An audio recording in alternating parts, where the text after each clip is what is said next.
Est-ce que on pourrait, avec la technologie d'aujourd'hui, est-ce qu'on pourrait trouver de la vie sur d'autres planètes? Alors, la réponse est clairement oui.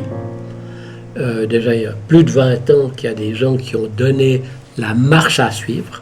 Donc, il est clair donc d'abord, il faut trouver des planètes qui ont la bonne température, rocheuse, où probablement il y a de l'eau liquide à la surface. Simplement, après, il faut pouvoir analyser l'atmosphère, la composition chimique de l'atmosphère de ces planètes. Et ça, c'est pas facile, parce que quand il y a une étoile, la planète ici, l'étoile est tellement plus lumineuse que l'étoile. Par exemple, dans le système solaire, le Soleil est 1 milliard de fois plus lumineux que Jupiter. Voilà. Donc, on est tout de suite ébloui, à une certaine distance, par la lumière issue de l'étoile.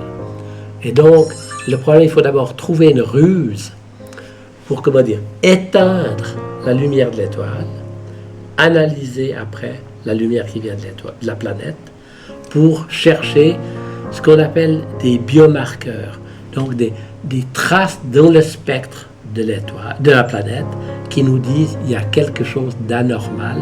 Ce quelque chose ne peut être produit que par la chimie de la vie. Donc, il n'est pas question d'aller là-bas. Ouais. On va pas envoyer une fusée pour aller voir là comme ça. Par contre, on peut rêver. C'est pas impossible de construire des instruments qui auront la capacité de mesurer ces anomalies chimiques, des anomalies chimiques qui nous disent très probablement la vie s'est développée là-bas. Ouais. Pourrions-nous nous imaginer de la vie totalement différente à celle qu'on connaît ici sur Terre? Par exemple, sans eau, qu'elle ne soit pas basée sur le carbone. Est-ce que c'est possible? Je dirais que la première chose qu'on doit dire, c'est qu'on n'en sait rien. Ouais. Mais le problème, il y a déjà depuis beaucoup de dizaines d'années que les gens ont cherché des alternatives au carbone, à la chimie du carbone. Ouais. Par exemple, la chimie du silicium ou des choses comme ça.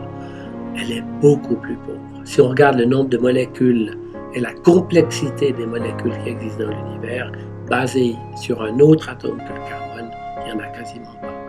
Donc je dirais que c'est vraiment vouloir chercher dans un domaine qui est le moins probable. Ouais. Donc je dirais, dans un premier temps, cherchons déjà là quelque chose de commun dans le domaine de la chimie du carbone. Ouais. Voilà. Ça ne veut pas dire que si une vie se développe ailleurs, elle est comme la nôtre. Hein. Si vous demandez à un scorpion intelligent qui vit au milieu du Sahara d'imaginer la faune, la flore qui existe ailleurs, est-ce qu'il va penser aux ours blancs et aux dauphins, etc. Ouais. Lui, son univers, c'est du sable chaud. Il ne va pas voir qu'il y a une vie extraordinairement différente qui peut exister ailleurs. Et donc, je dirais, vouloir spéculer sur les différences de vie, c'est évident qu'elle serait différente de chez nous. Ouais.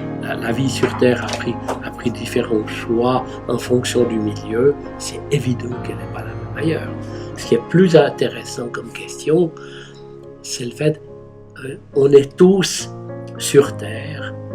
Comme je dis, on est, depuis les bactéries, les souris, les plantes, on est tous basés sur le code génétique qui a une certaine structure. Ouais. Est-ce que c'est toujours cette structure du DNA, elle est la même partout dans l'univers? C'est-à-dire, est-ce que c'est une sorte de code obligé pour la vie?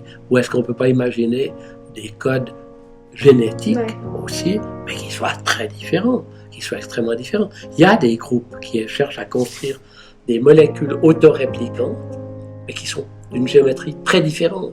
Ouais. Très différente. Donc voilà, en fait, on ne sait pas grand-chose. Ok.